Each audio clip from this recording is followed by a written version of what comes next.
Boa tarde, pessoal. A gente vai trabalhar hoje os primeiros filósofos, certo? Aqueles que são os pré-socráticos. Esse período dos pré-socráticos a gente vai analisar porque a preocupação principalmente deles era explicar o universo, ou seja, ele era voltado para a questão da cosmologia. Vamos lá. A passagem do mito ao logos, ou seja, a razão. Então, a mitologia ela formava o conjunto de crenças que o povo grego usava para explicar os fenômenos e fatos de sua vida comunitária ou pessoal. A gente já analisou isso, a gente já viu, né, que era um mito, mas a partir do século VIII ao século VI a.C., alguns fatos modificaram a visão do povo grego. Dentro desses fatos que vai ampliar o campo racional desse homem, podemos destacar o surgimento das polis, ou seja, essas cidades-estado gregas. A gente vai ter o desenvolvimento da democracia, a questão da oratória, do debate, do diálogo, da conversa, o surgimento da escrita, as leis que vão regulamentar dentro dessa democracia o que você pode ou não pode fazer, aqueles que têm direitos políticos ou não, tá? A invenção da moeda, dentro da questão da economia, isso vai proporcionar o contato com outros povos, com outras nações, com outras culturas. Então o homem grego ele começa a viajar, ele começa a receber visitas de outras pessoas e a gente sabe que o que a gente tem, aquilo que a gente aprende, aquilo que a gente adquire, é do contato com outras pessoas. Tem coisa que eu sei, tem coisa que eu não sei, mas eu fico sabendo a partir do momento que eu converso com outra pessoa que tem outra visão de mundo, outro pensamento, outra cultura. Então essas cidades caminham para um auge econômico e cultural e isso requer explicações mais elaboradas, além do que de debater, além das discussões acerca das virtudes. Então vão se buscar, nesse contexto, a explicação para a origem do universo. Então a gente sabe que a filosofia ela surgiu como herdeira da mitologia, mas tinha uma missão, que era apresentar explicações racionais que fossem muito mais além do que os mitos ensinava dentro daquele contexto. Então esses primeiros filósofos, os pré-socráticos, eles surgiram na Jônia, naqueles conjuntos de colônias gregas e mais tarde ao sul da Itália, na Magna Grécia.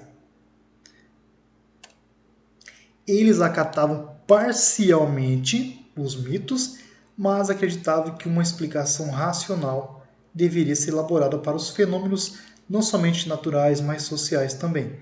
Então, sua maior preocupação era encontrar a axé, ou seja, o princípio fundamental do universo.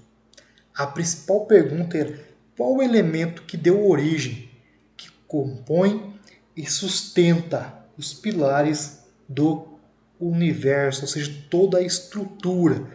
Então, esses primeiros filósofos, esses pré-socráticos aqui, ou seja, antes de Sócrates, a sua principal preocupação era justamente isso, entender, compreender como que funcionava o universo, como que as coisas se formavam, né, como é que era a estrutura de tudo isso. Então eles eram cosmológicos, cosmos, universo, logia, lógica, ou seja, uma explicação para as questões que aparentemente no mundo físico não havia até então essa explicação. Então eles queriam explicar dentro desse contexto a estruturação da natureza. São chamados pré-socráticos, pois é com Sócrates que se tem o início, o período clássico da filosofia e o surgimento dos grandes sistemas. Então, se nesse período pré-socrático aqui a preocupação é a cosmologia, já com Sócrates, no período clássico da filosofia, a gente vai se voltar para a compreensão da estrutura do homem, né? O seu interior, o que faz o homem social, o que é sabedoria, né, o que faz da filosofia em si dentro do contexto social. Então a gente tem Tales de Mileto, que é considerado o pai da filosofia. Ele foi o primeiro a formular um princípio filosófico. Para ele, o princípio do universo era a água, pois ela se encontrava na natureza em vários estados e era imprescindível à vida. A água deve ter alguma faculdade especial que lhe permitia transformar-se ilimitadamente. Então, a água está em todos os lugares onde a vida floresce. Onde ela não está, não há vida. Então, para Tales, a estrutura do universo se baseava na questão da água. Um exemplo que ele cita ali é a questão das águas do Nilo. Você sabe que quando o Nilo enchia, quando ele secava, as pessoas plantavam nas suas margens, naqueles humus, naquelas terras férteis. Ou seja, o que era infértil se tornava fértil a partir do momento do contato com a água. Então, para ele, a água era essa arché, essa base da cosmologia. Então, explicar logicamente aquilo que se diz é o que difere basicamente a filosofia da mitologia. Então, como vimos, a filosofia ela não aceita contradição. Heráclito. Para ele, o primeiro princípio era o fogo, ou ouvir a ser. Pantarreio, tudo flui. Então, esse constante movimento que se faz as coisas surgem e desaparecem continuamente, sem nunca ser. Parmênides, para ele não há esse movimento. E tudo o que vemos de movimento não passa de uma ilusão causada por nossos sentidos. Então, o princípio do universo para ele é o ser que é eterno, imóvel, ou seja, é dessa imobilidade, é desse ser que todas as coisas se originam. Pitágoras, para ele, o primeiro princípio é o número, porque ao observarmos o universo, percebemos a presença do número em todas as relações. Então, o universo, em toda a sua complexidade, harmonia e extensão, desde a música até os fenômenos climáticos e astronômicos, podem ser traduzidos, exprimidos, compreendidos e mensurados pelo número. Anaximenes. Para ele, o princípio é o ar. Ele parte de um princípio material encontrado na natureza que justificasse a composição, sustentação e determinação de todo o universo. O ar pode se transformar por condensação em água, em terra e por rarefação em fogo. Empédocles.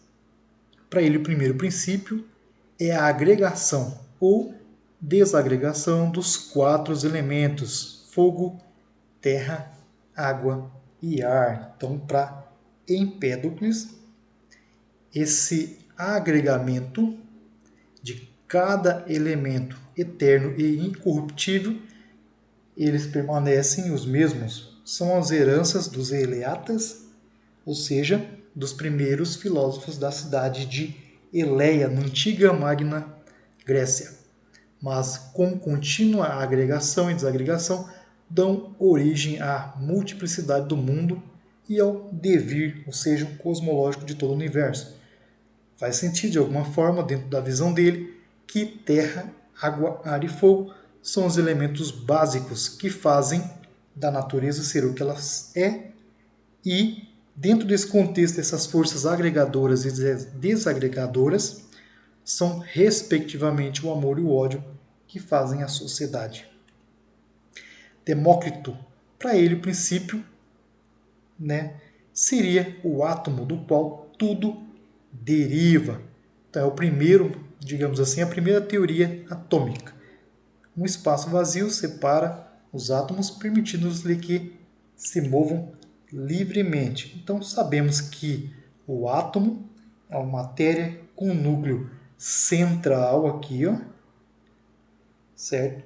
Esse núcleo central tem carga positiva e é envolta por cargas negativas.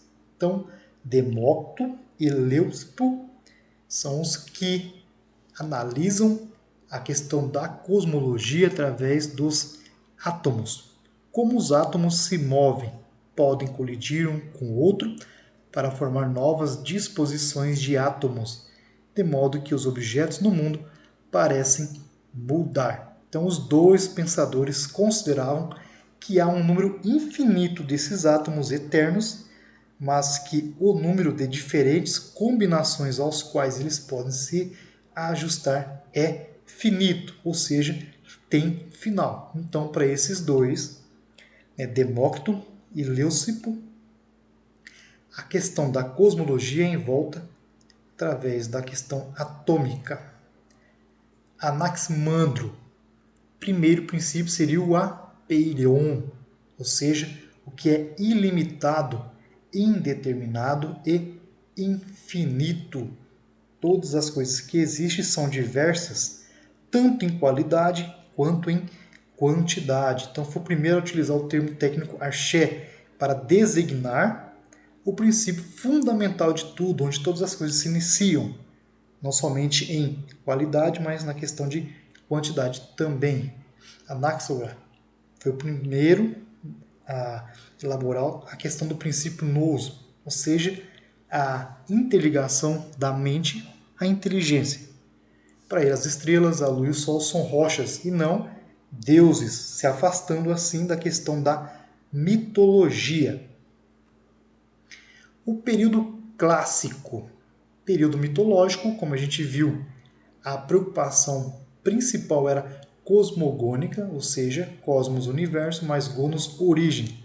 Então, eles se preocupavam com a questão da origem do universo, quais elementos, o que gerou, o que estrutura o universo. A partir do período clássico, a gente vai sair dessa preocupação aqui da cosmologia, sobre a estruturação e o início do universo, baseado nesses elementos que vocês podem ver, terra, ar, fogo e água. A gente sai disso aqui e dentro da questão do período clássico também, a gente passa para uma preocupação antropológica, ou seja, antropos, homem, mais logia, explicação. Então, nesse período, a filosofia se volta para o homem interior e exterior. O que é o homem? O que ele pensa, o que ele faz, né? Quais são suas organizações, não somente sociais, mas mentais, sua estruturação dentro desse contexto social. Então a gente tem dentro desse período clássico aqui, no século V a.C., na Grécia, Atenas vai se firmar como grande capital, organizar a resistência da cidade grega contra a Pérsia de Dário. A gente vai ter as guerras médicas, vocês já viram história, médicas porque os gregos chamavam os persas de medos. Então, nesse período de conflito, devido justamente à expansão dos persas em direção principalmente à Europa e a influência no Mar Negro, vai ocasionar esses conflitos.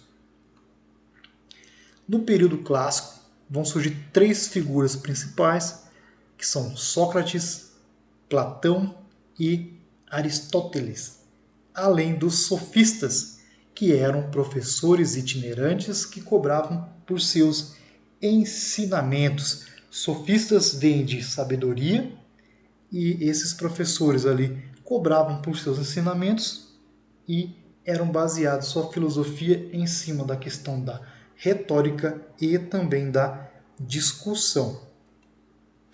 Esse período clássico ali, a filosofia vai amadurecer, tomando conta do pensar grego, dando-lhe o quê? Racionalidade, lógica, rigor argumentativo e preocupação principalmente com a educação. Então, nesse período clássico, esse último aqui, a educação, era muito importante. Agora tornava-se vital para a formação do cidadão que almeja influir nos rumos da cidade. Então, pessoal, para a gente finalizar, a educação lá no século V a.C. era importante, extremamente importante, e ainda hoje o é. Então, se dediquem aos seus estudos. porque só assim realmente você vai se tornar um cidadão que vai conseguir influir, modificar, transformar a realidade da nossa sociedade para uma sociedade melhor, tá bom? Então, anotem suas dúvidas no caderno, entre em contato com o professor e a gente vai se falando. Nas próximas aulas a gente vai ver um pouquinho mais de Sócrates, do Platão, também do Aristóteles. No demais, se cuidem e entrem em contato com o professor, tá bom?